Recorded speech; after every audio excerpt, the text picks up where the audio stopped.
要用在一种年这个定价贴中片毛出寸速度古要为做法的话，要做用到国家的某些做给西坦到到 Herman Franck， 要ตัวคือลีชอย要ตัวรุ่นตรง Sacramento San California หนึ่งตัวฟงจงฟื้นหล่อจัว要ตัวที่หล่อจัวเกี่ยวฟงจงฟื้นหล่อจัว要ตัวรุ่นน้อย要ตัวฟงจอเดียจงฟื้นหล่อจัวต้องมั่วเกี่ยจีจ่อให้หนึ่งมุ่งหล่อตอนต่อชันเดือปล่อยจงรู้ชงเกี่ยวฟงตัวกี่นอตัวแต่งเจยังมั่วชื่อชี要ตัวรู้ออลินตัวนุติเปย์ชงอาเซโกโต要ตัว the Federal Court 要ตัวรุ่นตรง Sacramento San California 要ปีตัวถกโกตั้งเชิญจอส่วนสิ่งเรากุญแจนำมาใช้จอเทว่าตรงต่อ Herman Franck ชิตาจอเดียเกี่ยวฟงเนี่ยยาลิจาเดีย Welcome back, ladies and gentlemen, and now I'd like to take you into a new chapter in a so-called Hmong lawyer, Herman Franck. Welcome again. Thank you. Yes, Hi. Just got that name, like a Hmong lawyer. Hmong lawyer, that's Yeah. me. I know a lot of people were talking about like, well, you know, Frank, everybody know Frank now, but not Herman. So today I'd like to tell you his first name is Herman Franck. That's right. All right. Herman Franck. Nice to meet you all. Yes. So let me understand a little bit about the new civil case. Okay. And this is based on how many pages this? Like 45, 46, 47, 48 pages. I want to show you guys this. It's a civil case on behalf of the Hmong One, which is a fictitious name, against no one else but against the Laos People Democratic Republic or the government of Laos. Yes. This is huge. And in this lawsuit, it even named the representative of the country of the Laos, the country of Laos, which is the Chomali Sayason, president of Laos, and Prime Minister Thong Sing Thamavong, Prime Minister of Laos, Dr.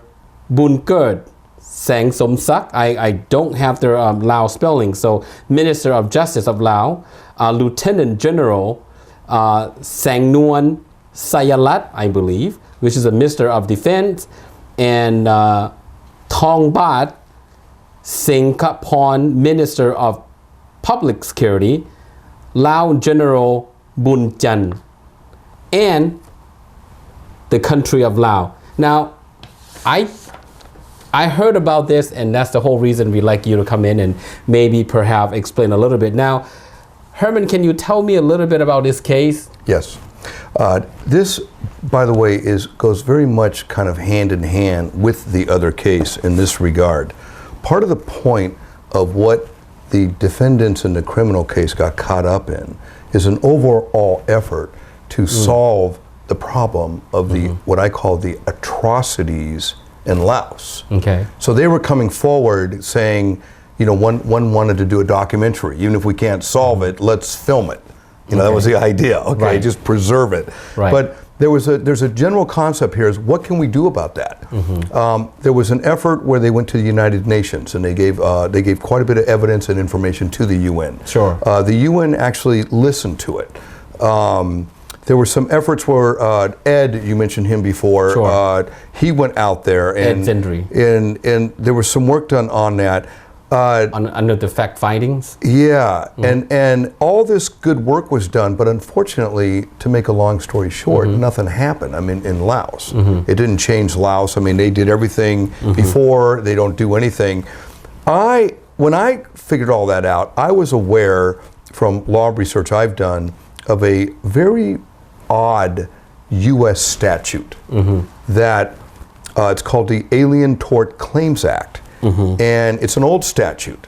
It permits a person to sue a person who is in violation of a treaty or international law. These are the requirements of it. And that's one of the reasons you'll notice in the complaint that we allege Yes. what treaties were violated and specifically how they were violated. Okay. And what the bottom line is that this statute allows for a Hmong victim of what the Laotian government is doing to the Hmong people, what they have done and what they are continue to doing. It's ongoing. Okay. what this lawsuit does is it permits us to sue the Laos government to request money damages for what they did. Before we go into a not a detail but a lot of info from this particular civil suit. So this is a class action lawsuit. Yes. On behalf of Hmong 1, and it's a fictitious name. And can you explain what is Hmong 1 and use as fictitious name, and what's the reason behind it? The reason, the idea is this. First of all, the law allows people coming forward in a case in a sort of dangerous situation to use. And in this case, very dangerous. Very dangerous. You can use a fictitious name. You know, fictitious, it just means fake. Okay. But it's kind of like you're saying something fake to the court, but you're telling them it's fake.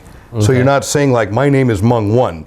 We're saying Hmong 1 is a real person, but we're not stating her true name, because if we did, we believe she would be sought out by Laotian government and killed.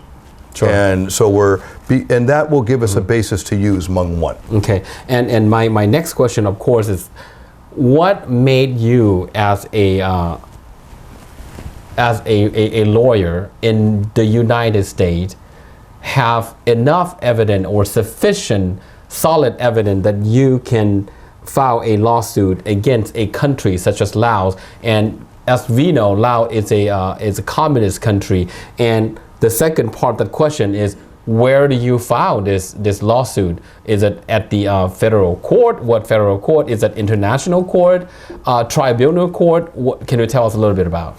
Well, the court, you'll notice right here, it's the same Sacramento court as my other case. Right. So it's right here in Sacramento. So a federal court. It's a federal court, U.S. District Court, Eastern District of California, located right here in Sacramento. The law doesn't say where I have to bring this, so we were open, and I thought, well, then let's do it where I am. Okay. And so it's convenient to me. Okay. And that makes it easier because it's right by my office. And can this lead into, like, for example, like Cambodia or other country that they have, filed suit and criminal and civil suit and bring such the people or representative of the country of Laos that I read their name earlier into say a tribunal war court? We submitted this to the War Crimes Tribunal in The Hague. We submitted it. You did? We did. And whether they take it or not, I don't know. Okay. But we have given it to them. And when did you submit that? About 2 weeks ago. 2 weeks ago? Yeah. Okay. They've had it. We also have this submitted before the United Nations in Geneva. They have a commission on civil rights. Okay.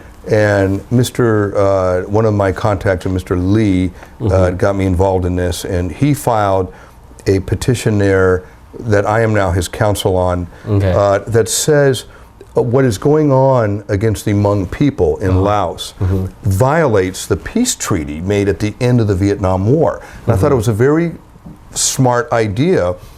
It's sort of like there's still a war on. There's a war against the Hmong. And you asked me about my evidence. Yes. One of the videos I obtained, the people helping me are very happy to give me stuff. Hunted like animals. I don't know if you know this video, but it's like, oh my God, it's so, and I'll tell you, it's a documentary. Yeah, and it's scary. It's scary. It's scary. It's just, frankly, it's so real. And you said you talked to Ed Zendry, so you got some of his video. Yeah, he gave me a bunch of stuff. Okay. And what I'm convinced by that, there's been quite a bit of journalistic study on it as well. Time Magazine did an article on it. I see. There's some data given that after the Vietnam War, something like 300,000 Hmong that were connected either by a person who was in what's called the U.S. Secret Army. Sure. We actually, I didn't, when Ed told me that, I thought he was using like a slang. No, but he said, no, that's the name of the army. Right. U.S. Secret Army. Sure. And that was a real army that was Hmong only, and asked, through the CIA. Sure. Well, anybody connected with that army after the war was done had to go into the jungle of Laos, because if you walk downtown, you'd just be killed. Well, the documentary shows that there was just a total genocide. And what I want to tell you is that according to the data now, there's something like maybe 2,000 left. What I've learned is that they'll go out with firepower, basic military. It's a military operation. They got helicopters, they got jeeps, they got machine guns, and if they see a Hmong person in the jungle, they'll just shoot them dead. And it's standing orders, shoot them all. It's genocide. It's a genocide, and it's an intentional genocide. One of the things that Ed pointed out to me, and I've quoted it in the complaint, there was a statement made, we will exterminate the Hmong to their root. And what I understood what he understood it to mean, it meant it's kind of like 3 generations. You want to kill not only the guy that was fighting for the USA, but you want to kill his children. And if he's got a brother, you want to kill the brother too. And if he's got a sister, you kill her. Everybody connected. Everybody connected. You kill it down to the root. To me and to us as a Hmong television program, when we heard about this, it's like, is he really crazy? But can you explain a little bit about the craziness of bringing such a huge case against a communist country? Well, that the United States actually recently developed a diplomatic tie with. We do have a diplomatic tie, just like we have a diplomatic tie, to Vietnam. Right. I've been to Vietnam, and it's hard to believe we ever had a war with them. Where you go there now, and they're all like, "Hey, American guy, what's going on?" I mean, they're really sweet. It's hard. I have not been to Laos, but I have friends that have been there, and I think in the same way. If I went to Laos right now, they would be polite, sweet. It would just look like a beautiful country. Sure. And if I didn't know the story of the Hmong, I would have no idea of what's going on out there. I just would not know, but I do know. From one of the evidences that I saw that I was most persuaded by in Hunted Like Animals, the documentary lays it all out very nicely. Ed is kind of a witness to some extent of a lot of it. I had him give me all the evidence, and there's quite a bit of evidence, mainly in the form of Hmong people that are found dead. And in the jungle area, and we know that the Laos people, the military, is seeking them out. So I'm sure there are a lot to talk about, and I'm sure there's things that you have gathering enough to file such a lawsuit. But my question to you is, how long does it take, or how long do you expect it will take into some sort of compromise, into some sort of settlement? Well, you talk about months, years, 10 years? First of all, I don't plan on any kind of settlement with the Laotian government. I cannot imagine them ever coming forward saying, okay, we'll pay you money, sorry. I just can't imagine it. Okay. So I don't go into it thinking they'll settle. But one thing I would like you to know, you have, by the way, this document you have here, is the complaint we filed. But the other document I want to show you is this one right here, is an affidavit of process server. And this is a process server that I hired, and it shows that he served the legal counsel of the Laotian embassy in Washington, D.C. Okay. And they actually signed it. And yes, they got it. They got the copy. So what I want you to know, a very interesting thing. And this is in November 18, 2015 That's at the 4 date. p.m. So the summons requires them to answer it in 21 days. This is a copy of the summons right here. Right. And you'll see the paragraph here is within 21 days after service.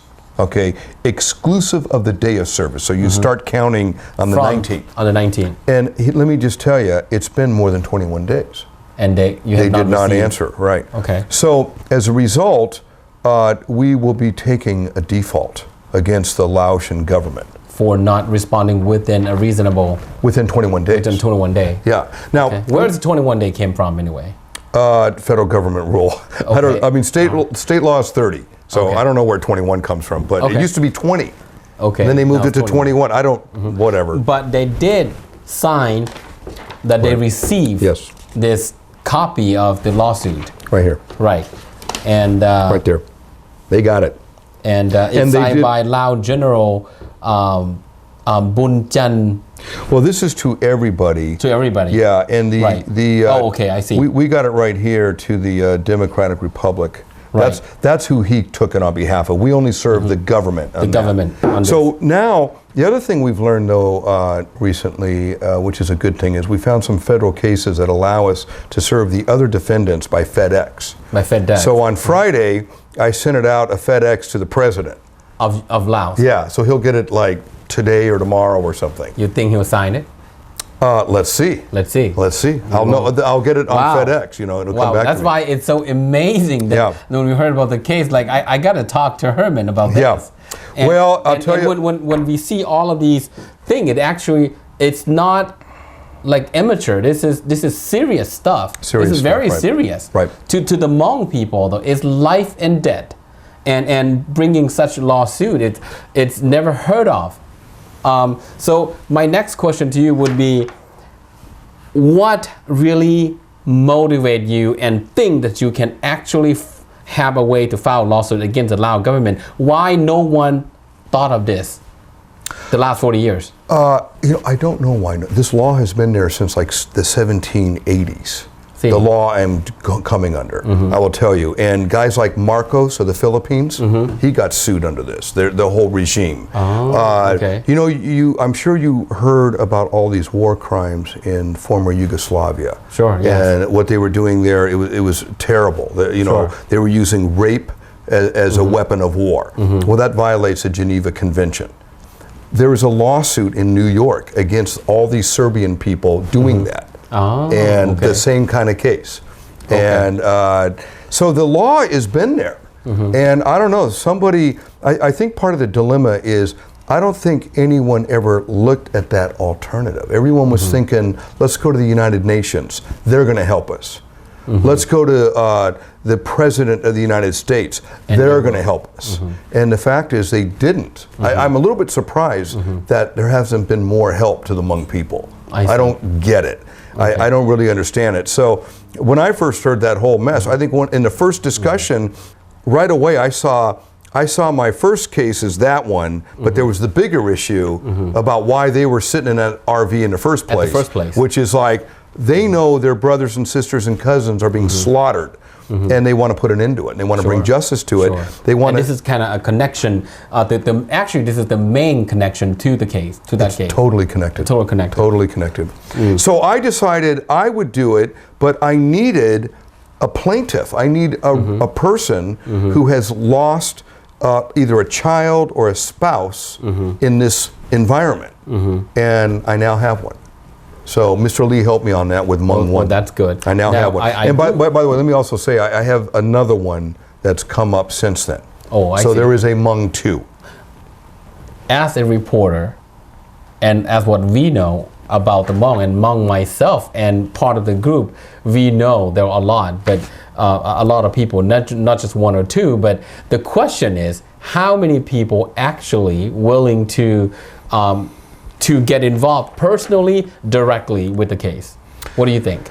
Well, somebody needs to be brave, and because it does sound crazy. I know exactly how you're thinking. And they need to be brave and kind of give it, I want to describe it as a leap of faith. Put faith in our U.S. justice system. It has a statute for the Hmong people. But the way our system works, you need to invoke it. In other words, our government isn't going to come forward and do this for you. You have to invoke it. You got to make it happen. And the way you make it happen is with this right here, a complaint. Exactly. This is how you invoke the law. That is what I talked to you last time. I remember you told me that by Hmong go and have a big parade or protest or so on and so forth, it's good, but only bring the attention. But in the United States, they actually have weapons such as lawsuit, and that's exactly what you told me last time. And it's a very powerful weapon. Laos is about to learn about it because tomorrow I am filing an application for a default judgment against them. For not respond within 21 days, and you also sending the Federal Express, you said? To the President of Laos. And Prime Minister. We sued the President, Prime Minister, Minister of Justice, and the Minister of Public security, who's basically the top police officer. Correct. And the concept we have there, this was all, and the general who made the statement, we will exterminate them to the root. He was the primary one assigned the job to really do the annihilation. We've learned, for example, that the Ministry of Justice is involved because they needed to have a legal system that would permit this. You know, in most countries, if you murder a person, you're on trial for murder. Sure. And Ed, not in Laos. Well, in Laos, you know, Ed is a former, as you know, investigator for DA's office for a long time, and we were talking about this as sort of USA law people.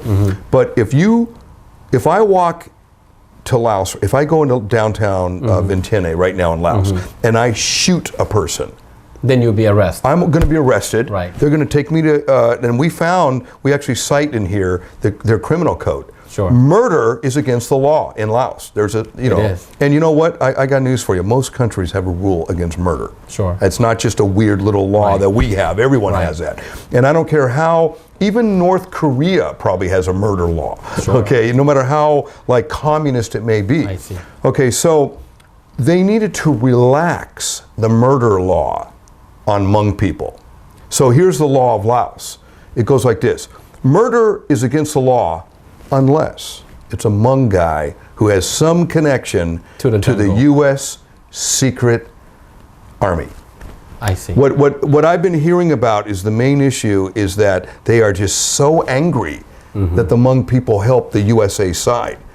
I don't. It is 40 years now. Right. Herman, do you think the Laos government would forgive the Hmong and the Hmong would forgive the Laos government for doing that, you think? Yeah, I think the Laos government... And move forward? Remember the Nazi and the Jews and history. Well, in the example of the Nazis, the German people have apologized, have fully acknowledged, have made reparations. They may never live it down, but they've done the following. Yes, we did it. They've confessed. In fact, in Germany, it is actually a crime to be, you know, there's some people who are Holocaust deniers. There's some that say it never happened. In Germany, it's a crime just to say that. And Germany is a country with freedom of speech. And I mean, we have freedom of speech here that even allows you to be a Nazi. In Germany, if you show the Nazi sign on something, you're going to jail. They just will not tolerate it. They're like, no, not in this. You just cannot do it. I point out that what we want is the kind of justice, a very similar kind of justice. We want Laos to admit what they did. Okay, that's my next question would be, yes, what do you seeking or what the remedies are for this case? I mean, what you're seeking from the Laos government, like you said earlier, it's not monetary. No, it is monetary. It is monetary. It is monetary. Okay. It's, first of all, it's money. You get compensation for losing. You know, there's one of the things I put in here is if you lost a loved one, you get compensation for that. Sure. The amount of that money, you know, it's kind of hard for me to imagine what they might do because they'll probably structure it based on the Laos economy. So like a wrongful death case in USA, you can get $500,000, you can get $1 million. It depends on the relationship. It depends on things, but a jury would award that. Sure. I don't know what they do when they think about awarding someone, like imagine having $1 million in Laos, right? I think you'd be doing pretty well, right? Sure. Okay, so we will let the jury figure that out though. Okay. Bottom line, that'll be a jury decision.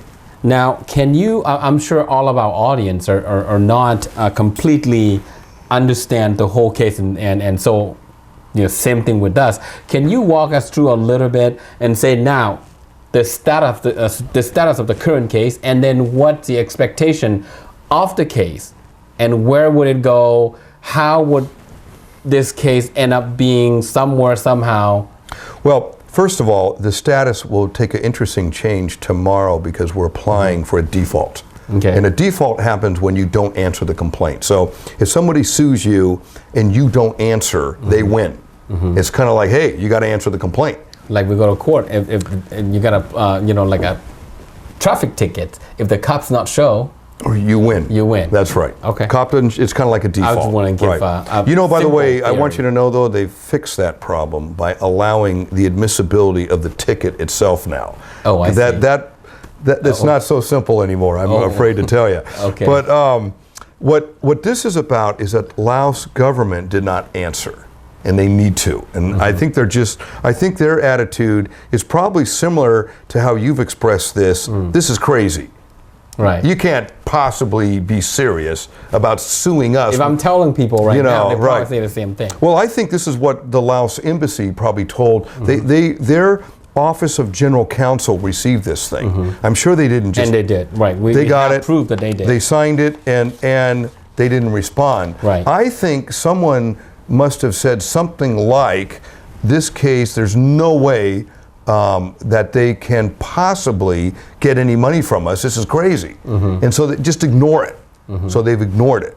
So I'll apply for a default. They'll see about it. Okay. So what you seeking from what I understand, is it monetary and what? Monetary and injunctive relief. Injunctive relief means stop.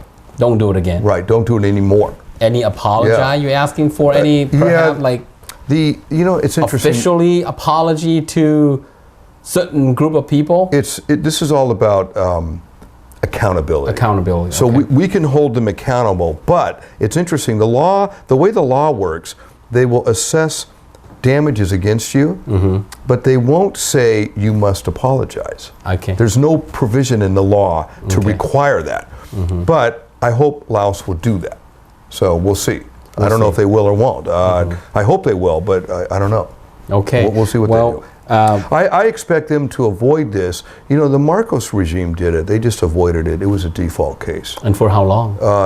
Marco of it was Philippines. but it was like Yeah. And he murdered a lot of people. Right. I don't know if you read about this crazy stuff he did. So he was guilty of violating this law. I mean, absolutely guilty. I think the amount they won was 680 million. 680 million. Did they actually got paid? Yeah. They got some. Marcos was a very rich man, and so he had money that they found. Do you think the president of Laos and the prime minister of Laos and the folks that you name in here are very rich? I have no idea. No idea. I have no idea. I think probably yes. I think most presidents of communist countries tend to be rich. Okay. That's just kind of the nature of it. But I got the Laos as a government in there too.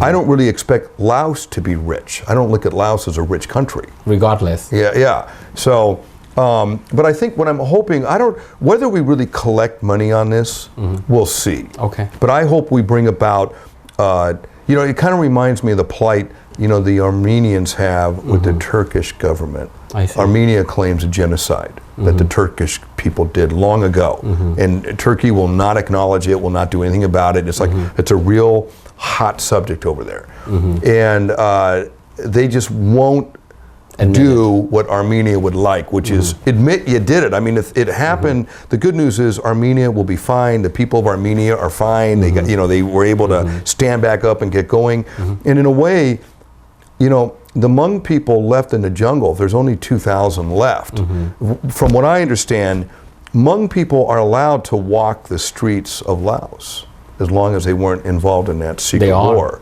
So you could walk around there and not get hurt. In fact, we got hundreds of thousands of Hmong walking the street of Laos. Right. Currently. Without a problem. Without a problem. It's just the ones that went into the jungle. Now, I don't know how you tell the difference between the two. I mean, if you're one of those in a jungle and you come out of the jungle and you just start walking down the street, how do they know who's who there? I don't know. That's what I don't get. But I think that they got it down to a couple thousand, and I would like to see some way to get those people to safety. I don't know what exactly can be done. All right. So quite a few things that we already talked about. But so you are basically gathering more evidence to build this case at the same time that you already have sufficient amounts of evidence that you decide to file the civil suit. But if anyone has info or video footage or anything like that, you said they can contact you? Yeah, I wish they would. I'm looking for eyewitnesses. Eyewitnesses. Is really what I'd like. I'd like someone to be able to say, I saw a Laotian soldier kill a Hmong person. Okay. That's really the whole sentence I'm looking for. I see. That would be it. All right. So By the way, I'd like to point out something about this complaint that I figured Sure. out when I started looking into it, and it was explained as I've been educating myself, what I call the atrocities in Laos. Let's make sure we understand what we're talking about. There was a mass murder of anybody connected to the U.S. Secret Force. Anybody, you know, down to the root, meaning babies, meaning little children. Ed showed me a picture of this lovely 9-year-old Hmong girl. And then the next day, there's a picture of her dead. Right. He said, I was just talking to her. Next day, dead, just like that. Did you see that video that Ed gave it to you? Yeah. Yes. Unbelievable stuff. And it's just scary. Well, and I don't know all what the guts came out and all the different. all this stuff. You know, it's like how could Laos be filled with such hate toward Hmong people? That's the part I don't get. But not only that, though, but they would typically rape the women. So and that's why I've been citing these their published decisions about the case against the former Yugoslavia, Serbia, for that same issue, using rape as a tool of war. That's a violation of the treaty. That I have a published decision saying if you can prove they did that, you win. Okay, so the other one, though, is this disembowelment thing is really weird. They would, as you're saying, they would cut the people open. Also, though, in fact, that was a video presented to the Hmong community from Facts Findings.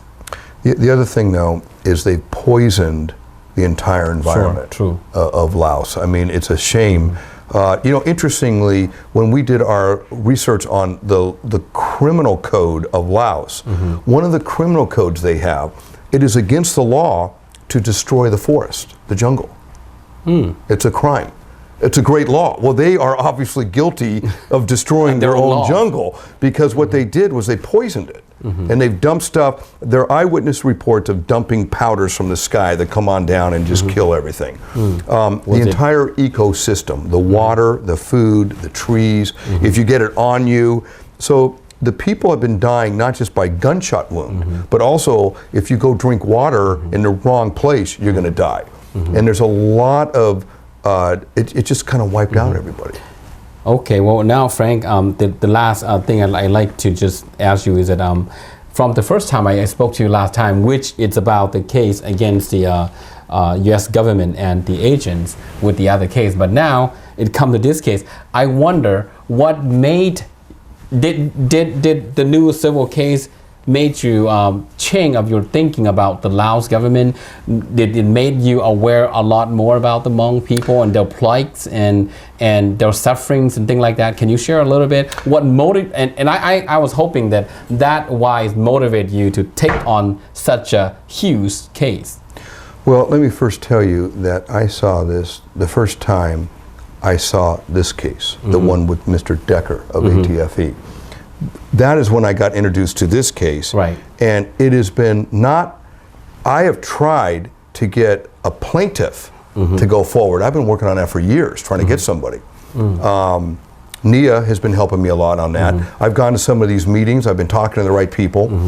They have a committee that just couldn't bring it forward. Couldn't agree to bring it forward. I don't know what the problem was. I didn't even understand it. And they delayed it. They put me off for months and months and months. And I remember Neen and we finally figured it out. Forget the committee, forget all that stuff. Get me a mom. You remember I told you, I want a mom who lost a son.